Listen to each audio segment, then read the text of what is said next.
Protest में आए हुए तमाम साथियों को और उसके साथ साथ ही इसी मुद्दे को लेकर जो बाहर भी प्रोटेस्ट किया गया है, दिल्ली में हो, HCU में हो, टिप्स में हो या तमाम भागलपुर में हो और जगह पे, उन तमाम साथियों को हम यहाँ से जय भीम करते हैं, उल जोहार करते हैं। साथियों, ये जो अभी बहुत सारी बात रखी गई है तो मैं रिपीट नहीं करूँगी, लेकिन 23 दिसंबर से लेकर 26 दिसंबर और कल का और आज का दिन, इन 5 दिनों में जो भी कुछ हुआ है, वाइवा ओसे के इशू को लेकर, माइनॉरिटी डेप्यूटेशन पॉइंट्स को लेकर, ओबीसी रिजर्वेशन को लेकर, मतलब इन शॉर्ट सामाजिक न्याय के मुद्दे को लेकर और उसके साथ साथ ही साथी नजीब का इन्फोर्स डिसअपीयरेंस को लेकर इस कैंपस में जो सारी घटनाएं हो रही है, उसको अगर हम बारीकी से देखें तो एक बात यहाँ पे ऐसी दिखती है कि भले हम कितना भी हमारे स्लोगन में कहें कि ये कैंपस प्रोग्रेसिव है, ये कैंपस सामाजिक न्याय के मुद्दों को लेकर लड़ रहा है, लेकिन कहीं ना कहीं हम एनालिसिस करते हैं, रिसर्च करते हैं, भले क्वालिटेटिव हो या क्वांटिटेटिव, ये दोनों तरीके का रिसर्च करने के बाद पता चलता है कि इस कैंपस में सामाजिक न्याय के मुद्दे को लेकर लड़ने के लिए जो मंशा होनी चाहिए, भले वो इंस्टीट्यूशन के नाम पे हो, JNU में, JNU टाउन में हो या JNU SU में हो या यहाँ के quote end quote progressive students में हो, वो कहीं ना कहीं कम दिखती है। ये इसलिए कहना चाहते हैं क्योंकि यहाँ पे कुछ लोग आके बोल दिए कि लेफ्ट को क्रिटिसाइज करने का आज एक माहौल बन चुका है। हाँ, वो इसलिए बना है कि इस कैंपस का जो लेफ्ट है उसको हम पूछेंगे, इतना साल का लेगेसी आप क्लेम करते हो, इतना साल का लेगेसी क्लेम करते हुए वाइवा ओसे का मुद्दा इस साल का नहीं है, 142nd AC मीटिंग का नहीं है, वाइवा ओसे का मुद्दा पिछले 4 सालों से, और अगर मैं गलत हूँ तो उसके पहले भी वाइवा ओसे का मुद्दा अपने मैनिफेस्टो में लिख के यहाँ की स्टूडेंट यूनियन बने हैं। तो आपका ये जो मुद्दा है वाइवा ओसे का, वो सिर्फ और सिर्फ वोट बटोरने के लिए मुद्दा है क्या, ये हम पूछना चाहते हैं। हम ये कहते हैं कि वाइवा ओसे जो एक प्रक्रिया है 30 मार्क्स का, उसको देखते हुए अगर आप देखें तो 0 से 5 तक SC ST OBC छात्रों को मार्क्स दिए जाते हैं या कभी कभी उससे ज्यादा भी दिए जाते हैं, लेकिन एक सेक्शन है जिसके बारे में हमको सोचना पड़ेगा। इस देश में बहुत सारा ऐसा लोग है जो बोल नहीं सकते हैं, जो म्यूट है। अगर बायोलॉजिकली बोल नहीं सकते हैं तो socially, culturally, historically, politically, economically oppress होने के कारण भी वो बोल नहीं सकते हैं। और उन्हीं लोगों को रिप्रेजेंट करते हुए बाबा साहब ने एक पत्रिका जाहिर की थी, मूक नायक। जब मूक नायक उन्हें निकाला था तो वो जो बायोलॉजिकली म्यूट लोग होते हैं उनका लीडर अपने आप को नहीं बोल रहे थे, वो बोल रहे थे उनके साथ साथ जो सोशली, हिस्टोरिकली, कल्चरली, पॉलिटिकली जो म्यूट लोग हैं उनका भी वो लीडरशिप बोल रहे थे कि उनका मैं नेतृत्व करूंगा। और हम ये कहना चाहते हैं कि इस कैंपस में सोशली, कल्चरली, पॉलिटिकली, इकोनॉमिकली जो म्यूट है, जो ऑप्रेस्ड है, जिनका रिप्रेजेंटेशन कम है, उनको आने से तो रोका जाता ही है, लेकिन उसके साथ साथ जो बायोलॉजिकली म्यूट है उसके बारे में कैंपस बिल्कुल नहीं सोचता है। और इस मुद्दे को लेकर मैं अपने संगठन के लिए भी एक जिम्मेदारी लेती हूँ कि कुछ छात्रों ने बोला था, कुछ छात्रों ने ये जब तमाम डिबेट चल रहा था लेफ्ट यूनिटी का, ऑप्रेस यूनिटी का, तो बोले थे कि इन दोनों में कहीं ना कहीं जो फिजिकली हैंडीकैप, विजुअली चैलेंज लोग हैं, जो डिसेबल है, उनका डिस्कोर्स नहीं है। और हमको ये मानना पड़ेगा कि इस कैंपस में वो डिस्कोर्स है नहीं। पिछले कुछ दिनों में ही यहाँ का जो JNU VC फोरम है, मतलब वाइस चांसलर फोरम नहीं, विजुअली चैलेंज फोरम जो है, उन्होंने कुछ मीटिंग की थी और उन्होंने कुछ एक प्रोग्राम किए थे, उसमें हम भी नहीं जा पाए। और हम ये मानते हैं कि हमारा भी नैतिक तौर पे, पॉलिटिकल तौर पे गलती है, और ये मानते हैं हम कि इन सब मुद्दों पे हमको बात रखना पड़ेगा। जब अब्दुल नाफे कमेटी एक रिकमेंडेशन लाता है कि 30 से 15 मार्क्स होने चाहिए, और वो सिर्फ 15 मार्क्स, रैंडम 15 नहीं होने चाहिए, सर्टिफाइड मार्क्स होने चाहिए। आप इंटरव्यू में आए, उसके लिए आपको मार्क्स होना चाहिए। आपने एक प्रपोजल दिया, उस प्रपोजल को देखते हुए मार्क्स होने चाहिए, और उसके साथ साथ आप क्या बोल पाते हो, आप किस तरीके से आपका जो व्हाटएवर आप प्रपोजल में लिखते हो उसको किस तरीके से आर्ग्यू करते हो उस पैनल के सामने, उसके लिए भी मार्क्स होने चाहिए। इन तमाम मुद्दों को लेकर जो एक रिकमेंडेशन आया था, और जो कमिटी, यहाँ का VC, यहाँ का एडमिन, यहाँ का सोकॉल्ड प्रोग्रेसिव और सोकॉल्ड रिग्रेसिव, ये सब मिलकर जो फॉर्म किए थे, उस कमिटी ने रिकमेंडेशन किया था, लेकिन उस कमिटी के रिकमेंडेशन को भी लागू नहीं किया जाता है, ना कि उसको रिकॉग्नाइज किया जाता है। हम देखते हैं लास्ट टाइम जब SSS1 के सामने इसी मुद्दे को लेकर, सामाजिक न्याय के मुद्दों को लेकर जो ऑर्गेनाइजेशन बनी है, पॉलिटिकल ऑर्गेनाइजेशन तो बनी है, ऐसे नहीं कि सामाजिक न्याय के मुद्दे को लेकर अभी ये ऑर्गेनाइजेशन बनी है। पहले कुछ लोग इलेक्टोरल ऑर्गेनाइजेशन नहीं थे, UDSF नाम का एक संगठन था जो हर उस प्रोटेस्ट में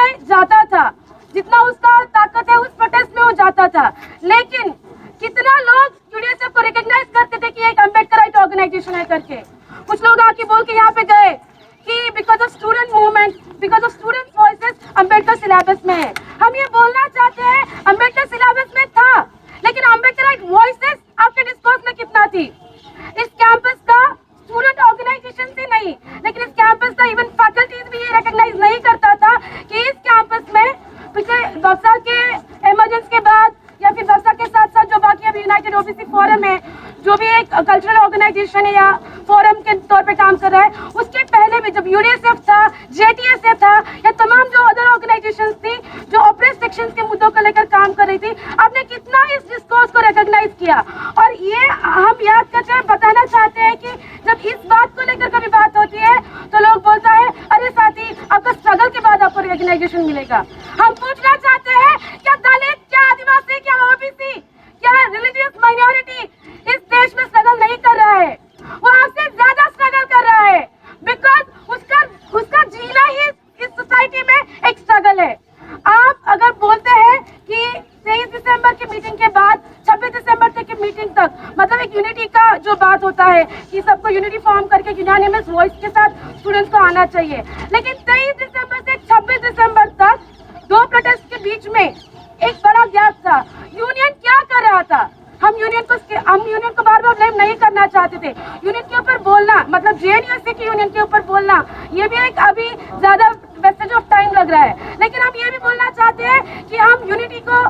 क्रिटिसाइज नहीं करते हैं, बिकॉज हम लोग बबल साहब की उस बात को मानते हैं कि आपको एजुकेट होना पड़ेगा, आपको एजुकेट करना पड़ेगा और उसके साथ साथ आपको ऑर्गेनाइज भी होना पड़ेगा। ऑर्गेनाइज का मतलब ये होता है आपको यूनिनाइज होना पड़ेगा, आपको एक यूनियन की तरह, आप एक ऑर्गेनाइजेशन की तरह आपको काम करना पड़ेगा। तो हम बोलना चाहते हैं कि बार बार यहाँ का छात्र ही यूनियन के पीछे क्यों पड़े? हमने वहाँ पे 26 दिसंबर को जब अंदर जाने नहीं दे रहे थे और जब बोले कि यूनियन के लोगों को बुलाओ, यूनियन के बोले तो जो 4 ऑफिस बेरर्स थे उनमें से किसी को बुलाओ, मोहित पांडे को कॉल किया था। मोहित पांडे का रिस्पॉन्स आपको सब लोग बता के गए। हमने शत्रुपा चक्रवर्ती को कॉल किया था, उनका भी रिस्पॉन्स आपको सब लोग बता के गए, मैं उसको दोहराना नहीं चाहती हूँ। उसके बाद अगर हम मानते हैं कि वाइवा हौसे का मुद्दा, ये कैंपस का इलेक्शन मैनिफेस्टो का मुद्दा नहीं रहना चाहिए, और ये मुद्दा जिसके ऊपर 4 सालों से, उसके पहले से सिर्फ और सिर्फ कमेटी पे कमेटी बनाई जा रही है, सिर्फ और सिर्फ अपने भाषणों में, और जो लोग बोलने में बहुत ज्यादा एक्सपर्ट है क्योंकि वो उनका जो बैकग्राउंड है उससे पता चलता है कि उनको बोलने का एक ट्रेनिंग दिया गया है, तो वो लोग सिर्फ सिर्फ एक अच्छा भाषण देके वोट बटोरते हैं, सिर्फ उसका वो मुद्दा ना बने। लेकिन वीसी को इस बार बोलना पड़ेगा कि आपकी खुद की कमेटी बोलती है कि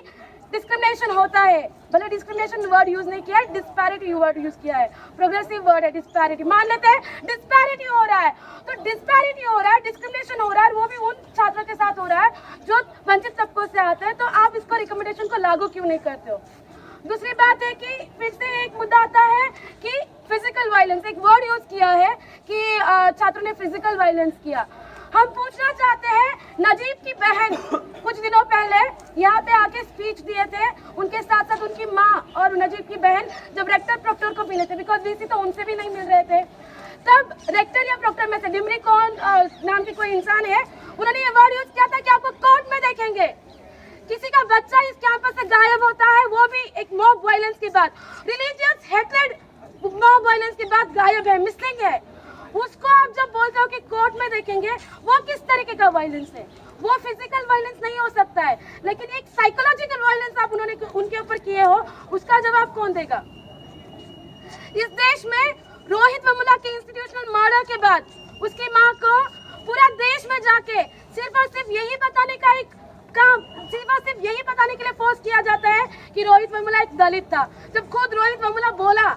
उसका एक वीडियो सर्कुलेट हो रहा है कि मैं एक दलित छात्र हूँ और एक दलित छात्र होने के कारण, एक अम्बेडकराइट पॉलिटिक्स, अम्बेडकराइट आइडियोलॉजी को अपहोल्ड करने के कारण, उस पॉलिटिक्स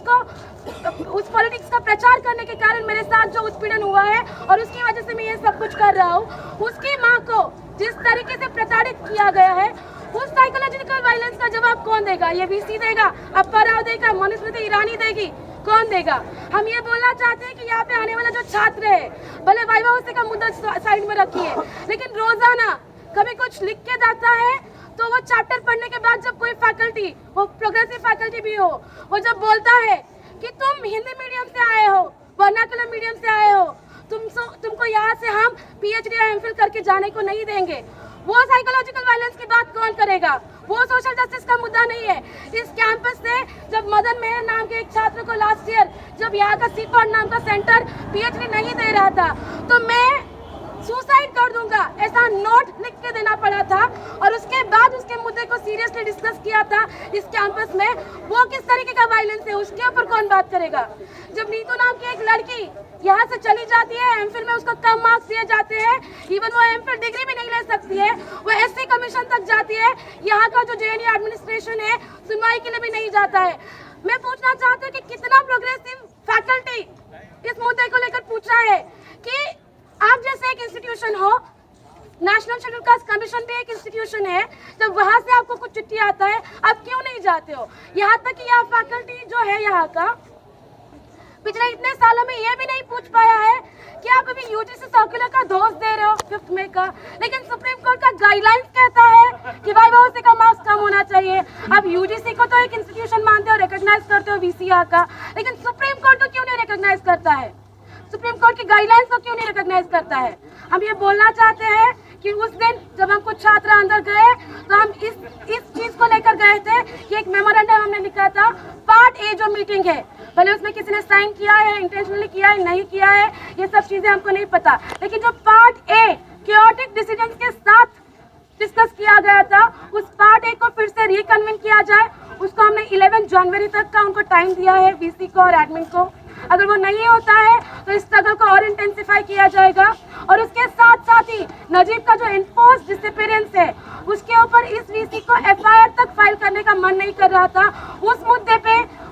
VC को बात करना पड़ेगा। अभी हिबिस कॉर्पस के बाद जो भी कुछ चल रहा है, हर हॉस्टल में जाके 60 दिनों के बाद चेकिंग वगैरह चल रहा है, वो ठीक है, लेकिन उसके साथ साथ ही नजीब के मुद्दे के ऊपर हम कितना सीरियस है। जो छात्र नजीब को पीटे थे उनको आइडेंटिफाई करने के बावजूद भी ये VC, ये एडमिन, प्रॉक्टर, रेक्टर उसके खिलाफ कोई भी कार्रवाई नहीं किया है। और जो छात्र यहाँ पे भले किसी भी आइडियोलॉजी के साथ जुड़े हुए छात्र हो जो इस कैंपस में आना चाहते हो, उनको वाइवा होने में डिस्क्रिमिनेशन ना हो इसलिए झगड़ रहे हैं। माइनॉरिटी डिप्रेशन पॉइंट्स सबको मिले, माइनॉरिटी सेक्शन से आने वाले लोगों को, इसलिए झगड़ रहे। जो OBC छात्र आता है उनको डायरेक्ट PhD में रिजर्वेशन मिले, और उसके साथ साथ ही OBC में जो फैकल्टी लेवल में जो होता है रिक्रूटमेंट, उसको रिजर्वेशन मिले, उसके लिए झगड़ रहे। उनको आप जब कार्रवाई करते हो, सस्पेंड करने का बात करते हो, तो हम कहते हैं कि आपसे बड़ा हिपोक्रेटिक VC आप तक नहीं हुआ है।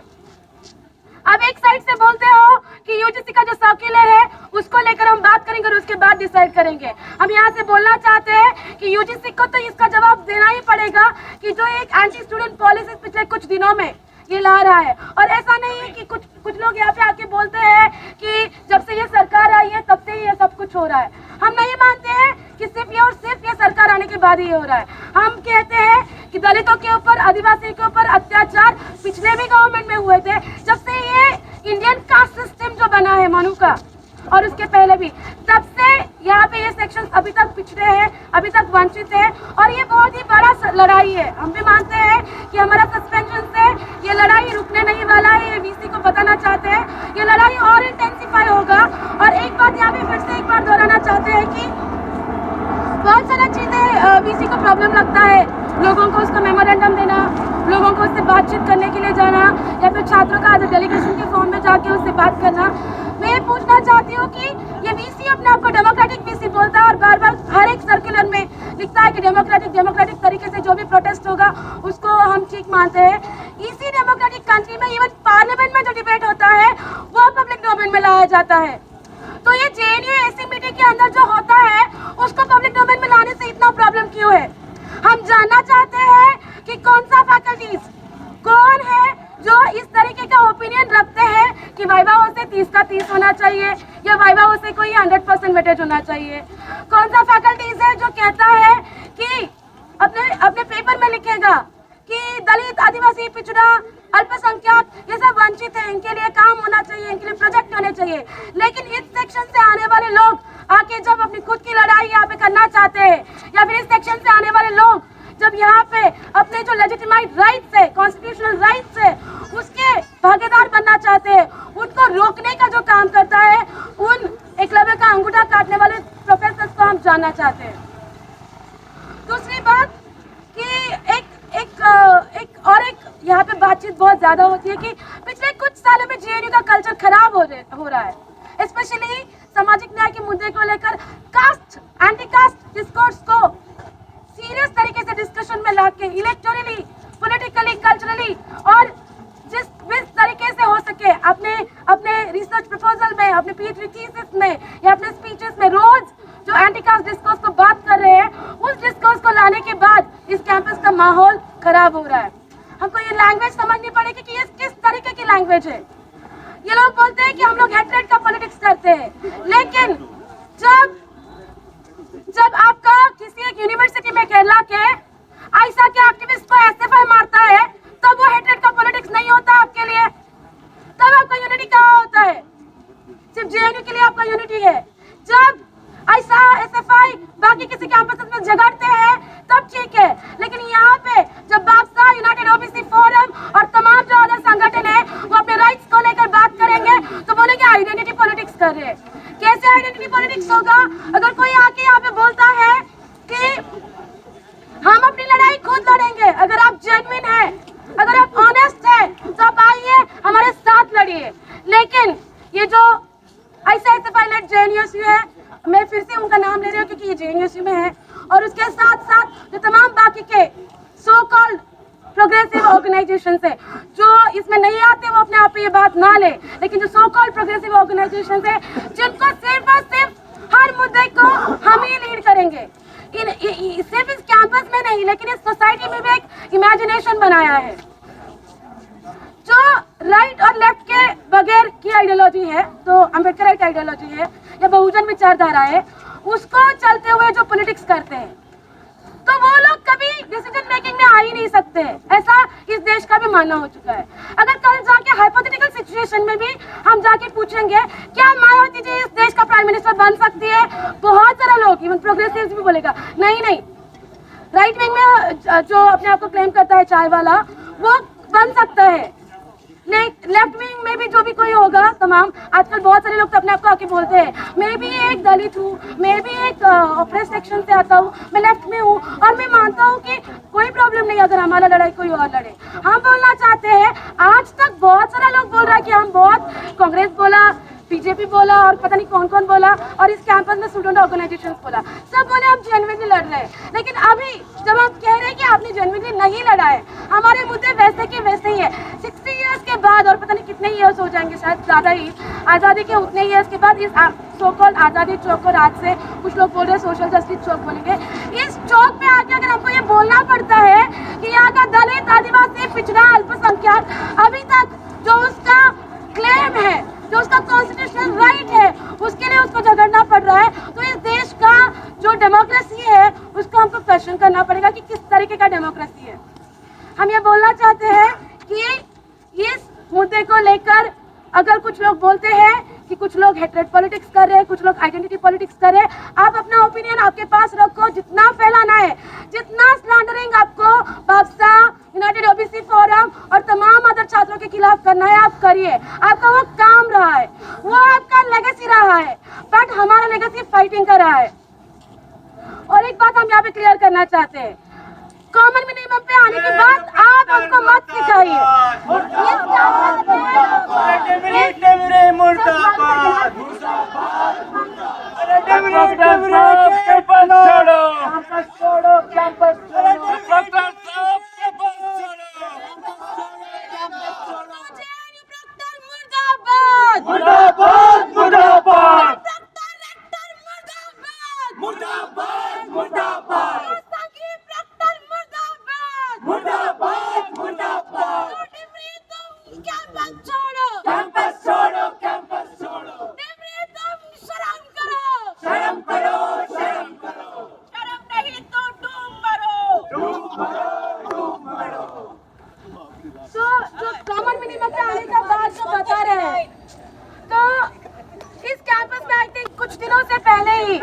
जब यूनाइटेड ओबीसी फोरम ने ही अनबुमनी रामदास नाम के एक डोमिनेंट ओबीसी, या अपने आप को जो डोमिनेंट ओबीसी कहता है, उसको इस कैंपस में बुलाया था, तब हमारा जो ऑर्गेनिक यूनिटी है लेकिन जो इस तरीके का बात अनबुमनी रामदास तमिलनाडु में करता है, जो कहता है कि दलित जो है तमिलनाडु के वो ओबीसी कम्युनिटी की लड़कियों को फंसाते हैं, ऐसा जब पेट्रियार्कल मिसोजिनियस सेक्सिस्ट बात अनबुमनी रामदास करता है, तो उस वक्त अपने तमाम एक मत होने के बावजूद भी कुछ अगर होता है तो हमने यूनाइटेड ओबीसी फोरम में अनबुमनी रामदास को बुलाने के लिए क्रिटिसाइज किया था, प्रोटेस्ट किया था। लेकिन उसके बाद भी जब अभी और आगे वाले दिनों में भी जब दलित, आदिवासी, पिछड़ा, अल्पसंख्यक इनके मुद्दे होंगे तो हम तमाम लोग इकट्ठा आएंगे। और यही बात हम कहना चाहते हैं कि इस कैंपस का भी हमारा क्रिटिसिज्म हर उस ऑर्गेनाइजेशन पे, हर उस विचारधारा पे होगा और वो सिर्फ बेसलेस क्रिटिसिज्म नहीं होगा, वो एक समझदारी के बाद, एक्सपीरियंसेस के बाद, एनालिसिस के बाद वाला क्रिटिसिज्म होगा। उसके बाद भी जब छात्रों का,